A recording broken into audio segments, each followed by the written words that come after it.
चलो આપણે કયો ક્વેશ્ચન છેલ્લે કરેલો 94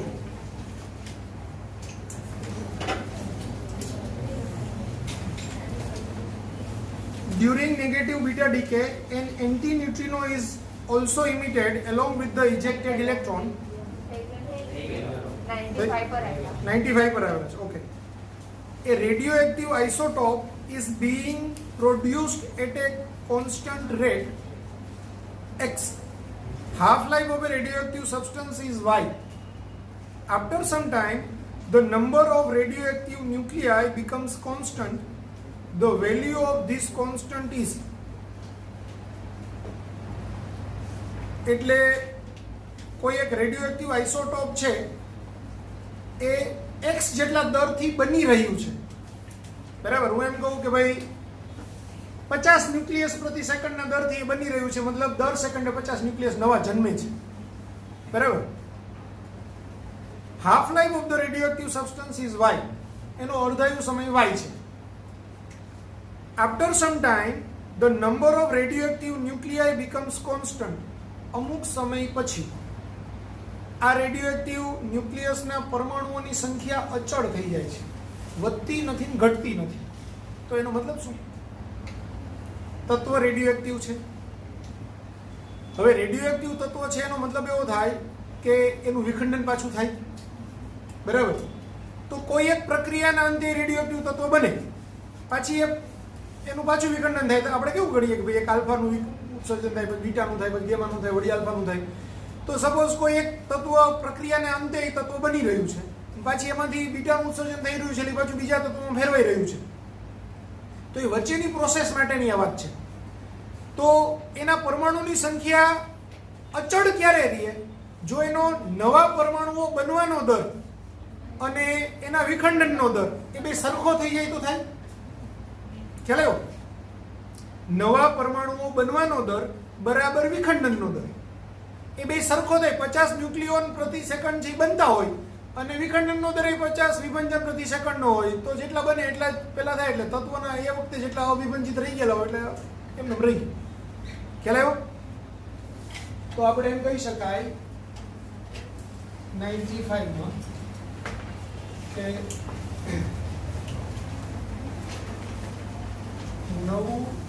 નવા પરમાણુઓ ઉત્પન્ન થવાનો દર, નવા પરમાણુઓ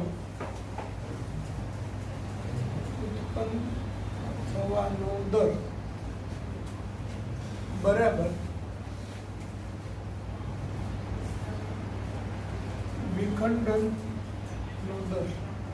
હવે નવા પરમાણુઓ ઉત્પન્ન થવાનો દર x છે, વિખંડનનો દર આપણે કહીએ dn/dt, બરાબર. એ dn/dt એટલે આપણે ખાલી એનું મૂલ્ય જ લખીએ તો dn/dt એટલે શું થાય? Lambda n. પણ લેમ્બડા એટલે શું થાય? ln2 upon tau 1/2 n, બરાબર. ln2 tau 1/2 એટલે શું છે? y. અર્ધાયુ સમય y કીધેલો છે રકમમાં જ, ઇન્ટુ n. તો આ કોના બરાબર ચાલ્યું એવું છે બધું? x બરાબર. તો n અચળ છે તો એ શું થયું? xy upon ln2. તો આપણો આન્સર આવી ગયો. ખ્યાલ આવી ગયો?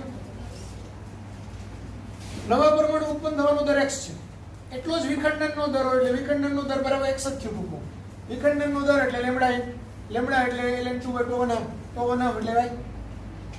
તો n છે એ અચળ છે તો એને સૂત્રનો કરતા નથી, બરાબર. કારણ કે તમને એમ પૂછેલું છે the value of this constant, જે અચળ છે એ કોન્સ્ટન્ટ છે, તો એ કોન્સ્ટન્ટ એટલે આ n.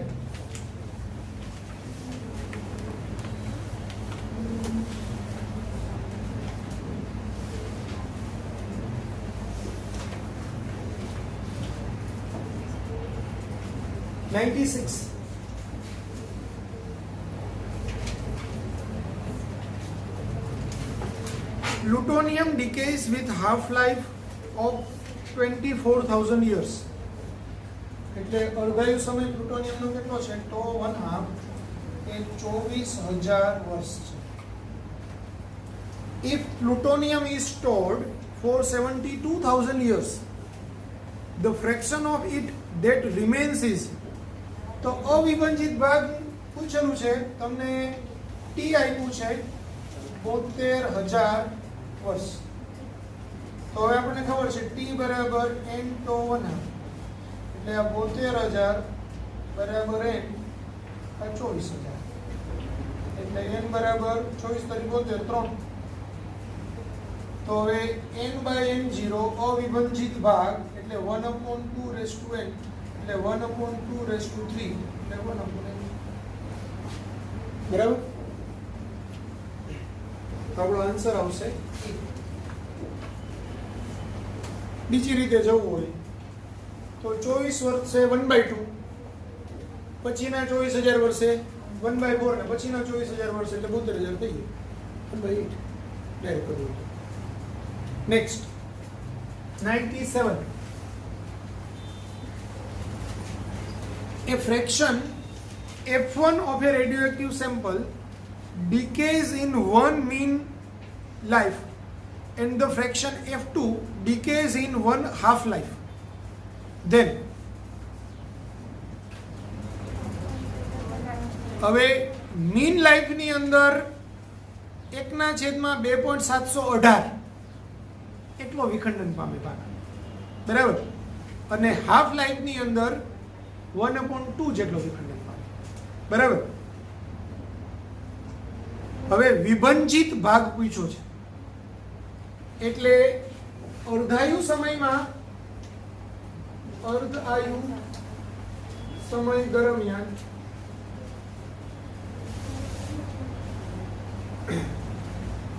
વિભંજિત ભાગ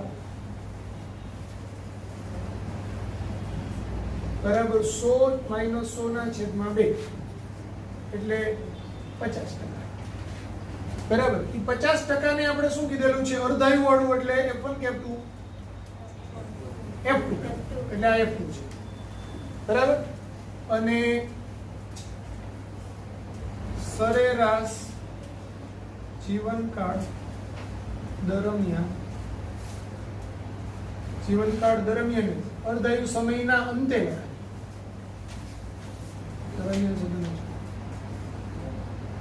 સરેરાશ જીવનકાળના અંતે વિભંજિત ભાગ બરાબર 100% - 100/e એટલે 100 - 100/2.718 એટલે 100 - 100/2.718 એટલે લગભગ આપણું 37% એપ્રોક્સિમેટલી હતું. 36.54 કેવું કહેવાય. આગળ આવ્યું 79. ચાલો, તો આ થશે 63.21% બરાબર f1. હવે 63.21% ઇઝ ગ્રેટર ધેન 50% એટલે f1 is greater than f2. તો આપણો આન્સર આવે 1. ખ્યાલ આવી ગયો?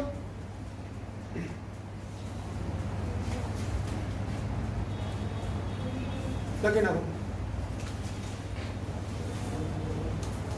લખી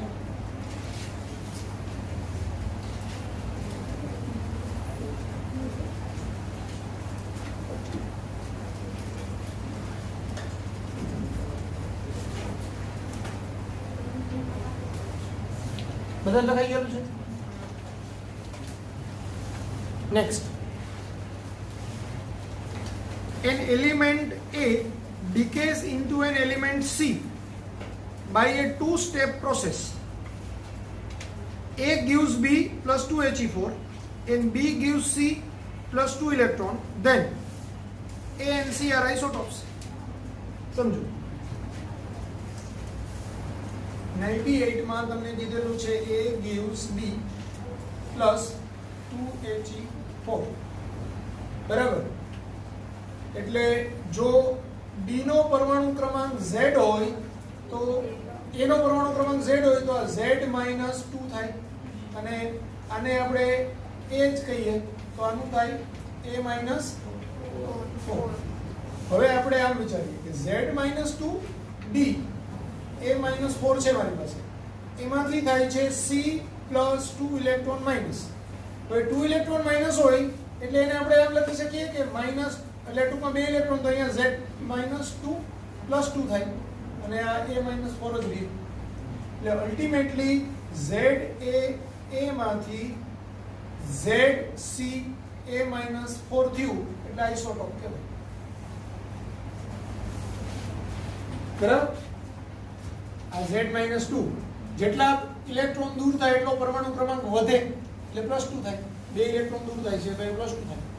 બરાબર? તો આ Z માઇનસ 2 પ્લસ 2 એટલે બાજુ Z થઈ ગયું. IZ હોય ને IZ હોય તો આ બે એકબીજાના આઇસોટોપ થાય. A અને C. એટલે આપણો આન્સર આવે 98 સોરી 99.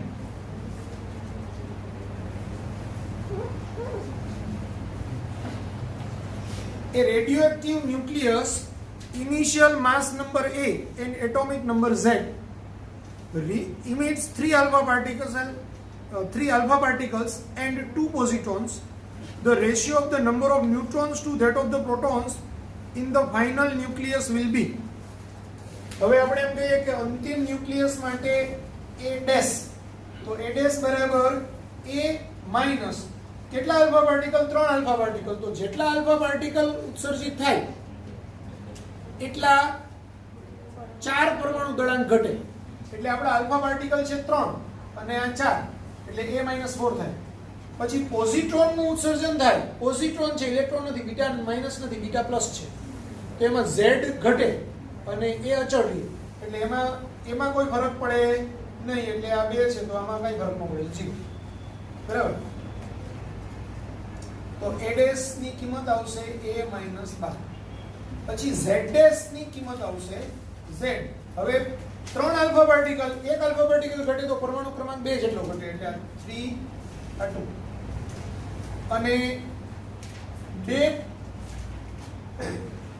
પોઝિટ્રોન ઘટે તો પાછો પરમાણુ ક્રમાંક ઘટે 2 જેટલો ઘટે એટલે અહીંયા 2 આ 1 જેટલો ઘટે પણ અહીંયા 2 અંદર 2. બરાબર? તો આપણું આ થશે 3 દુ 6 ને 8 એટલે Z માઇનસ 8. તો હવે નવા ન્યુટ્રોન નંબર N ડેશ બરાબર A dash minus Z dash એટલે A minus 12 minus Z plus 8 એટલે A માઇનસ Z માઇનસ 4 અને Z ડેશ તો છે જ. તો હવે neutrons to that of the protons in final nucleus will be એટલે N dash by Z dash નો ગુણોત્તર તમને પૂછ્યો છે એટલે A minus Z minus 4 upon Z minus 8. એ આપણો આન્સર આવે C. ખ્યાલ આવી ગયો? નવા ન્યુક્લિયસમાં ન્યુટ્રોનની સંખ્યા અને પ્રોટોનની સંખ્યાનો ગુણોત્તર જણાવો. તો ન્યુટ્રોનની સંખ્યા એટલે N dash A minus Z minus 4 અને પ્રોટોનની સંખ્યા Z માઇનસ 8. 100 નંબરનો ક્વેશ્ચન.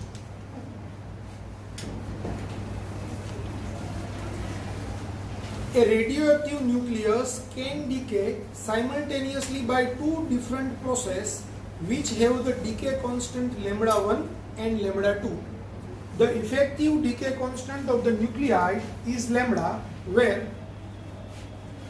તો આપણને ખબર જ છે આનું સૂત્ર લેમ્બડા બરાબર lambda alpha plus lambda beta એટલે અહીંયા લેમ્બડા 1 પ્લસ લેમ્બડા 2 સૂત્ર જ છે direct.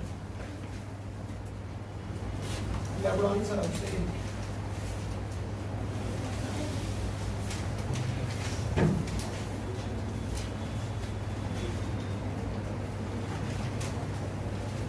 The intensity of gamma radiation from a given source is I.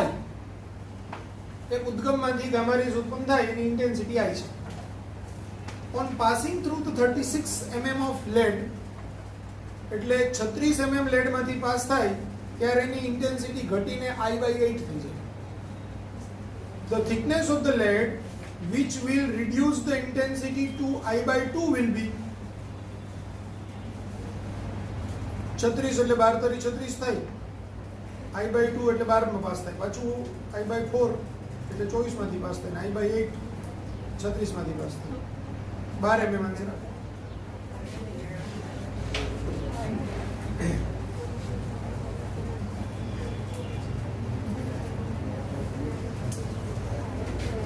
સમજો અહીંયા ધ્યાન. એક ભાગ 12 mm નો છે એટલે ટોટલ 36 mm છે. અહીંયા કેટલી છે I, તો અહીંયા કેટલી થઈ ગઈ? 12 નીકળે ત્યારે I/8. એ કેવી રીતે થયું? તો કે 12 mm માંથી પાસ થાય એટલે I/2, પાછું આ I/2 નું અડધું એટલે I/4, I/4 નું અડધું એટલે I/8. બરાબર? તો આ 12, આ 24, આ 36, તો I/2 થાય ત્યારે 12 mm. તો આન્સર આવે 12. ગણતરી કરીને લાવી શકાય ને? ગણતરી કરીને લાવવું હોય તો સિમ્પલ જ છે. જે અર્ધાયુ સમય છે એ અર્ધ ઇન્ટેન્સિટી થિકનેસ થાય. જેને આપણે પેલામાં અર્ધાયુ સમય ગણીએ છીએ એ કેટલી જાડાઈના કારણે ઇન્ટેન્સિટી અડધી થાય એને અર્ધ આયુની જગ્યાએ અર્ધ ઇન્ટેન્સિટી, હાફ ઇન્ટેન્સિટી થિકનેસ કહેવાય. પેલામાં હાફ લાઈફ ટાઈમ કહીએ આપણે અને હાફ ઇન્ટેન્સિટી થિકનેસ. તો સૂત્ર બે એક જ છે, કોઈ નવા સૂત્ર નથી. જ્યારે થિકનેસની વેલ્યુ એટલે પહેલામાં આપણે ટો 1/2 કોને કહીએ? અર્ધાયુ સમય. આમાં શું કહેવાય? અર્ધ તીવ્રતા જાડાઈ. ગુજરાતી બરાબર? અર્ધ તીવ્રતા જાડાઈ, હાફ ઇન્ટેન્સિટી થિકનેસ. અને ટી એ કુલ જાડાઈ. તો ટી બરાબર n to 1/2 ત્યારે I બરાબર I0/2n. બરાબર? તો હવે અહીંયા તમને આપ્યું છે એ I0, જો આપણે આને I ડેશ કહીએ તો I/2n. તો આ અહીંયા I કીધેલું છે તો અહીંયા I/8 છે. એટલે I/8 છે મતલબ 2n બરાબર 8 એટલે આ 2/3 એટલે n બરાબર 3. માટે t બરાબર 3 to 1/2, તો to 1/2 બરાબર t/3. t છે 36 mm, એના છેદમાં 3 એટલે 12. આ ગણતરીથી જાય. ખ્યાલ આવી ગયો? પેલું ઈઝી પડે. બાકી તમને જેમ ઈચ્છા થાય તેમ કરો, કઈ વાંધો નથી. કન્સેપ્ટ વાઇઝ અડધું થવા માટે લાગતી જાડાઈ, આટલી જાડાઈમાંથી પાસ થાય એટલે ઇન્ટેન્સિટી અડધી થઈ જાય. પછી એટલામાંથી પાસ થાય એટલે અડધાની અડધી થઈ જાય. પછી પાસ થાય તો અડધાની અડધી થઈ જાય.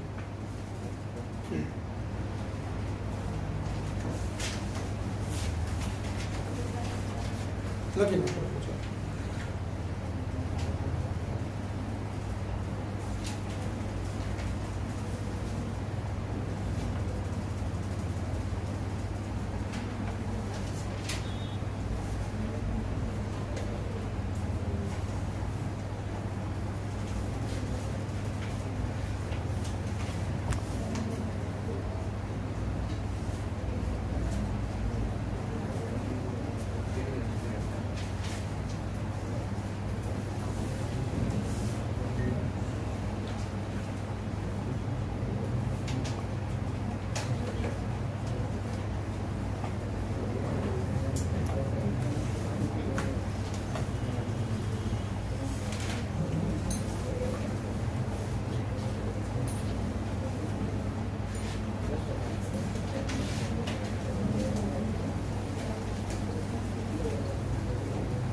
ચાલો જુઓ હવે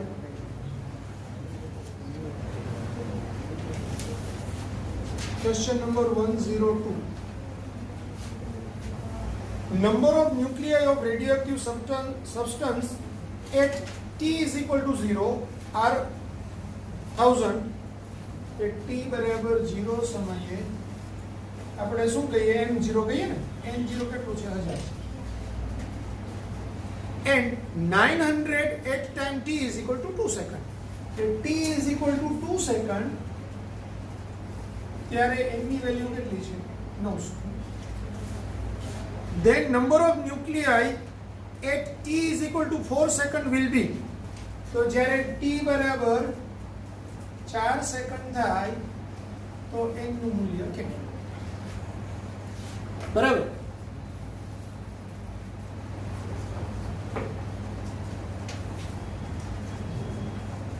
વિચારો.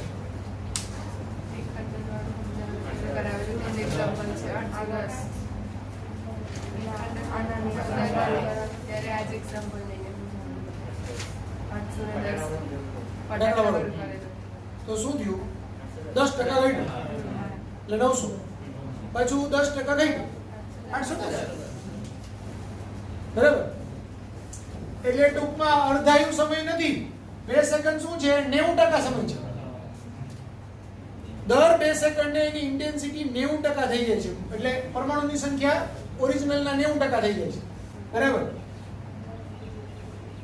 તો T બરાબર 0 સમયે 1000, તો T બરાબર 2 સેકન્ડે 1000 ના 90%, 1000 ના 90% એટલે 900. તો T બરાબર 4 સેકન્ડે 900 ના 90% એટલે 810. બરાબર. 900 ગુણાકારમાં 0.9 એટલે 810. 90% એટલે 0.9 વડે ગુણો.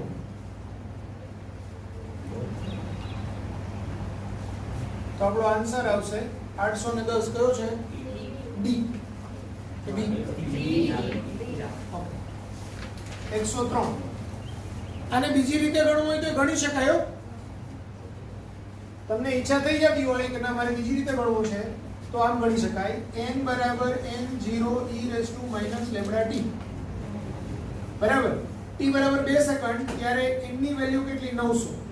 900 બરાબર 1000 e raised to minus lambda આ 2.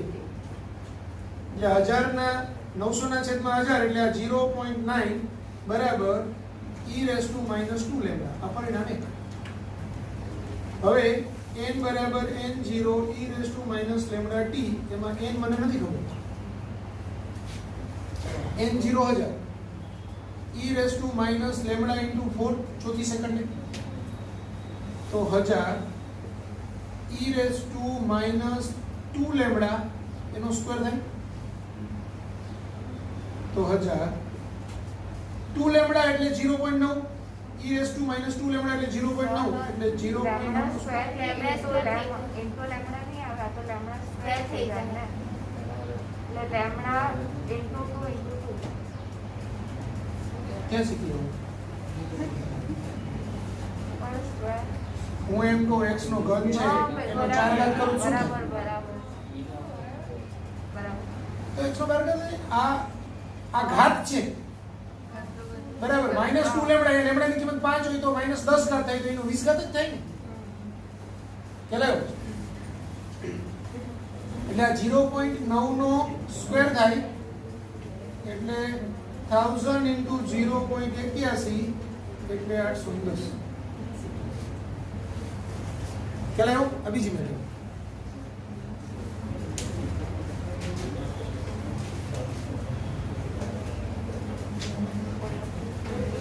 એકસો ને 3.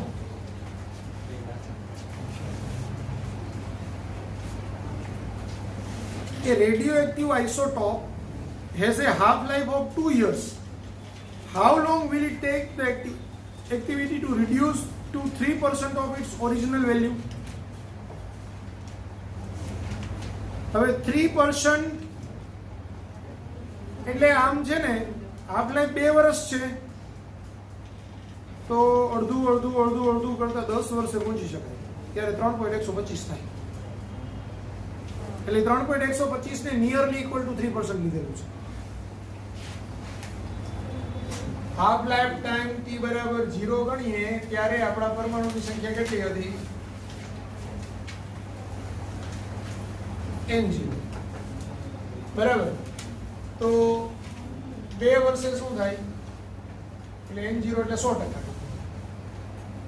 તો 100% નું 50% થાય. પછીના 4 વર્ષે શું થાય? 25%. 6 વર્ષે શું થાય? 12.5% થાય. 8 વર્ષે શું થાય? 6.250% થાય. અને 10 વર્ષે શું થાય? 3.125% થાય. એને નિયરલી ઇક્વલ ટુ 3% લઈ શકે. બાકી જવાબ 10 વર્ષ કરતાં થોડોક મોટો આવે. તો 4 ઓપ્શનમાં 10 કરતાં થોડોક મોટો જવાબ હતો આપણે લખત. પણ અહીંયા 10 વર્ષે ફાઇનલ આવી ગયું છે.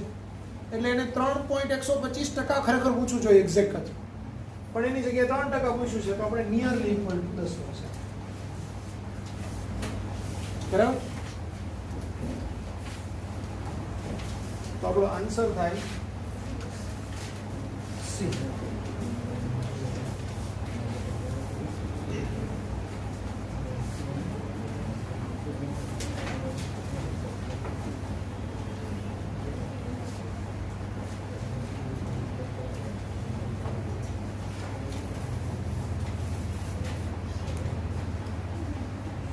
A radioactive sample at any instant has its disintegration rate 5000 disintegrations per minute. After 5 minutes, the rate becomes 1250 disintegrations per minute. Then its decay constant is. હવે 5000 માંથી 1250 થાય એટલે ચોથો ભાગ થયો. બરાબર. એટલે 2 અર્ધાયુ સમય જેટલો સમય થયો. તો 2 અર્ધાયુ સમય બરાબર 5 મિનિટ. એટલે અર્ધાયુ સમય છે 2.5 મિનિટ. તો લેમડા બરાબર 0 એટલે ln2 બાય 2.5 એટલે 0.4 ln2 આન્સર આવે. આ તો કરાવેલો છે.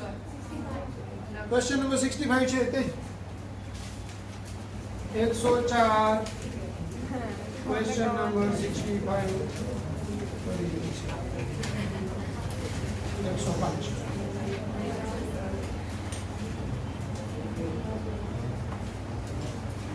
Two samples X and Y contained equal amount of radioactive substance of 1/16 of the sample X and 1/256 of the sample Y remain after 8 hours. Then the ratio of half period of X and Y is. આનું 16મા ભાગનું થયું એટલે 2:4 થાય. અને આનું 256 નું થયું 2:8 થાય.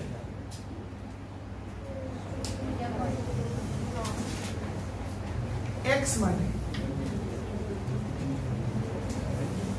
n/n0 બરાબર 1/16 એટલે 1/2/4 બરાબર 1/2/n.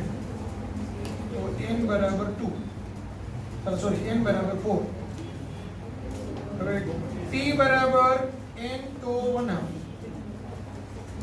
બરાબર. તો 4 તો 1/2 અને આ t બરાબર કેટલા અવર્સ છે? 8 અવર્સ છે.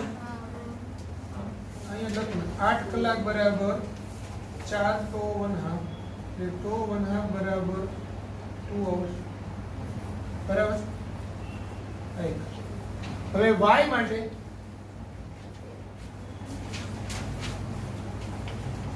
n/n0 એ 1/256 છે એટલે 1/2/8.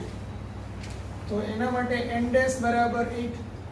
આના બરાબર 1/2n ડેશ કહીએ. તો હવે t ડેશ બરાબર n ડેશ તો 1/2 ડેશ. પણ t ડેશ બરાબર તો 8 કલાક આના માટે પણ છે. n ડેશ 8 છે. આ તો 1/2 ડેશ છે. તો તો 1/2 ડેશ બરાબર 1 કલાક. હવે બેનો ગુણોત્તર પૂછ્યો છે x અને y ના તો 1/2. એટલે તો 1/2 અપોન તો 1/2 ડેશ બરાબર 2/1. આપણો આન્સર આવશે ઠીક. ખ્યાલ આવી ગયો? લખી કાઢો.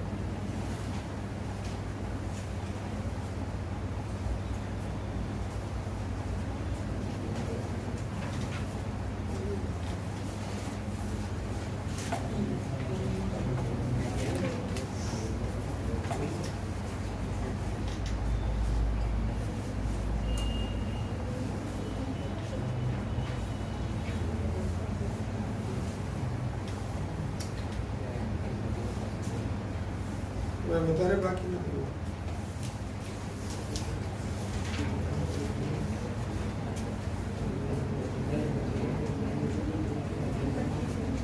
આપણે તમારી સન્ડે વાળી એક્ઝામ ને મંડે ગોઠવવાનું છે. થઈ ગયું આવ્યું?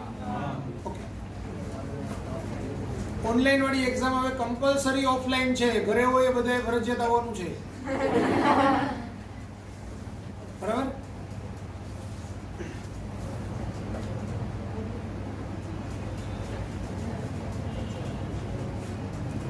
લખાઈ ગયું બધા? અચ્છા.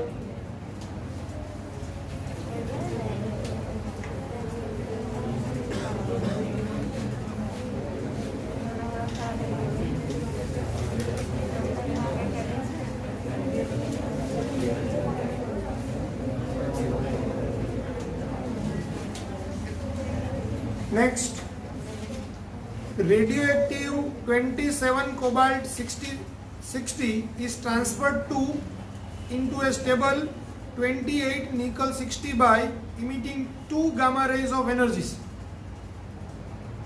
તો હવે આનું એક પેલી આકૃતિ હતી ગામા રેઝ વાળું, આજ કદાચ જૂના સિલેબસમાં છે, નથી આઈ થિંક સો. કઈ નહીં, હું તમને બતાવી દઉં.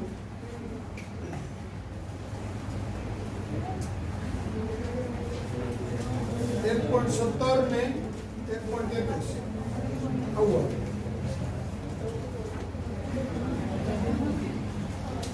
અહીંયા તમારું છે 60 કોબાલ્ટ 27. એમાંથી એક એનર્જી લેવલ, બીજું એનર્જી લેવલ ને ત્રીજું એનર્જી લેવલ. અહીંથી આ એનર્જીનો ડિફરન્સ આવે ઈ ગામા એ 1.17 મિલિયન ઇલેક્ટ્રોન વોલ્ટ, અને ત્યાંથી પછી પાછું ઈ ગામા એ 1.33 મિલિયન ઇલેક્ટ્રોન વોલ્ટ, અને ત્યાર પછી 28 નિકલ 60.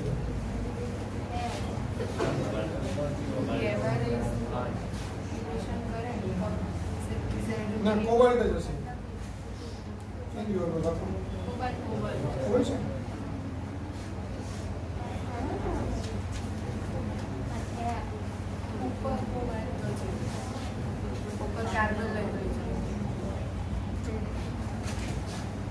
તો 1.17 ને 1.33 એ થિયરીમાંથી છે, પણ આ પોર્શન છે તે તમારો નીકળી ગયેલો છે સિલેબસમાં.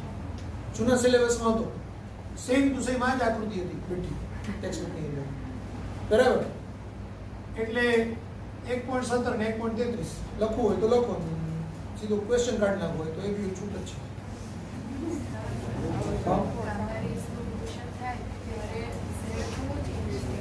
એવું નથી. એકચ્યુઅલી ગામા રેઝ સાથે આલ્ફા બીટા કણનું ઉત્સર્જન થયું હોય, આ આપણું 27 નો 28 છે, મતલબ બીટા કણનું ઉત્સર્જન થયેલું છે. બીટા કણનું ઉત્સર્જન થયેલું છે એ નથી બતાવ્યું. આપણે ખાલી એનર્જી અહીંથી અહીંયા છે ને, આ બીટા કણનું ઉત્સર્જન છે. પહેલા બીટા કણનું ઉત્સર્જન થયું, એ બીટા કણનું ઉત્સર્જન થયું એટલે આ એનર્જી લેવલ પર હવે ન્યુક્લિયસ આવ્યું બીટા કણના ઉત્સર્જન દરમિયાન પછી. એટલે અહીંથી અહીંયા બીટા કણનું ઉત્સર્જન થયું એ નીકળી ગયું. હવે એનર્જી આટલી છે, પણ એ એનર્જી આટલી છે એ કોણ છે? અહીંયા બી શું છે? આ 60 નિકલ 28 જ છે. આ છે તે 60 નિકલ 28 જ છે, પણ એ ઉત્તેજિત અવસ્થામાં છે. આમાંથી અહીંયા બીટા માઇનસનું ઉત્સર્જન થઈ ગયું, પછી આ 28 નિકલ 60 બન્યું. આ ઉત્તેજિત અવસ્થામાં છે એટલે આટલી એનર્જી એને રિલીઝ કરી. બરાબર? તો હજુ બી ઉત્તેજિત અવસ્થામાં છે એટલે પાછી આટલી એનર્જી રિલીઝ કરી, અને પછી એ તટસ્થ અવસ્થામાં થઈ. આમ છે.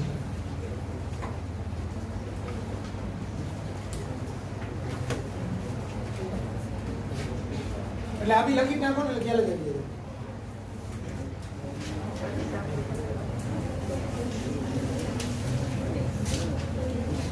A uranium nucleus 92 uranium 238 emits an alpha particle and beta particle in a succession. 92 uranium 238 માંથી એક આલ્ફા પાર્ટિકલનું ઉત્સર્જન થાય અને બીટા પાર્ટિકલનું ઉત્સર્જન થાય ક્રમિક રીતે. The atomic number and mass number of the final nucleus will be.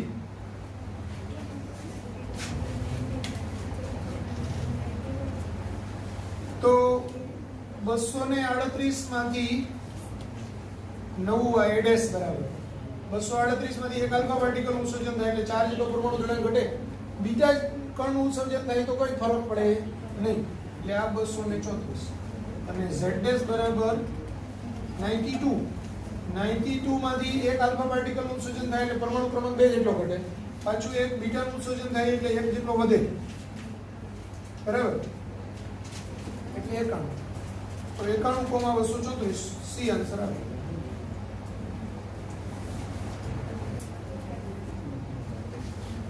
બરાબર?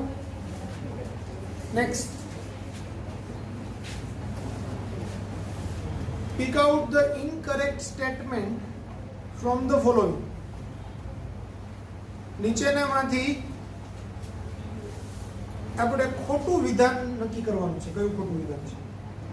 તો beta minus emission from the nucleus is always accompanied by a neutrino. ખોટું. એન્ટી ન્યુટ્રિનો આવે. બીટા માઇનસ એટલે એન્ટી ન્યુટ્રિનો, બીટા પ્લસ એટલે neutrino. એટલે પહેલું વિધાન જ ખોટું છે. બરાબર? એટલે આપણો આન્સર આવે એ. ખાલી બીજા ત્રણ જોઈ લઈએ આપણે. The energy of alpha particles emitted from a given nucleus is always constant. સાચું છે. Gamma ray emission makes the nucleus more stable. વધુ સ્થાયી બને ન્યુક્લિયસ. તો એ બી સાચું છે. Nuclear force is charge independent. તો એ બી સાચું છે. એટલે આપણો આન્સર આવશે એ. 108 109. A radioactive element X with half-life 2 hours decays giving a stable element Y. After time t, the ratio of X and Y atoms is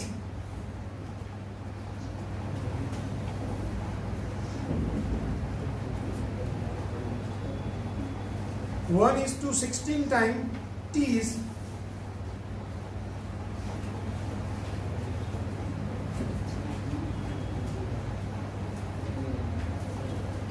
બરાબર છે.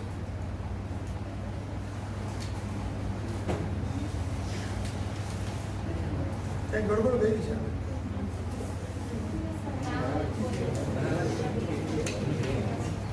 જો x તત્વ ઓરિજિનલ છે એમાંથી y તત્વ બને છે. બરાબર? એના માટે આ પ્રક્રિયા માટેનો અર્ધાયુ સમય છે તો ના બરાબર 2. બરાબર? હવે સમજો, હું એમ કહું કે ભાઈ આના શરૂઆતમાં n0 પરમાણુ હતા, ત્યારે આના પરમાણુ કેટલા હતા? 0. બરાબર? હવે આના પરમાણુ અવિભાજિત ભાગ n છે આનો, તો આના પરમાણુ કેટલા હશે?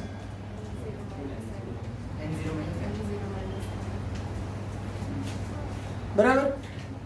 તો હવે તમને ગુણોત્તર શું આપ્યો છે?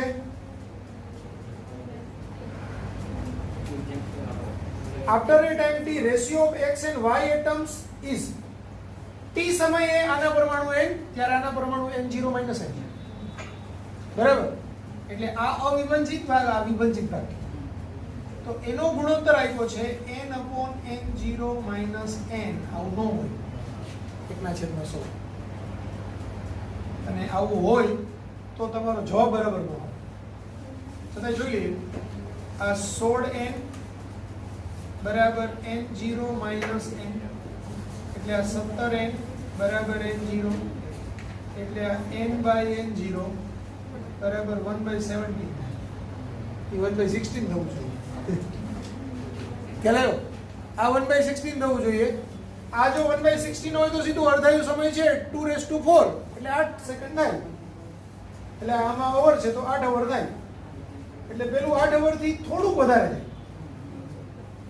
એને શું કર્યું છે એ જોઈ લઈએ આપણે જરા. 109 નો ક્વેશ્ચન.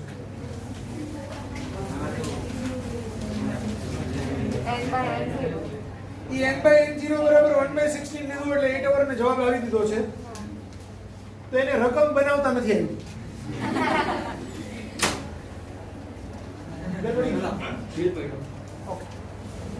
તો ખરેખર આવું થાય, પણ અહીં આપણે એમ કરી નાખીએ n/n0 બરાબર 1/16 લીધેલ છે,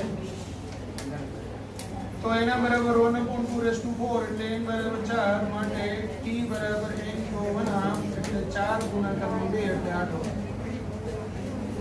બરાબર? એવું 1/17 ને નિયરલી ઇક્વલ ટુ 1/16 લઈ લીધેલું છે. તો 8 કલાક થાય. પેલું 8 થી થોડુંક વધારે.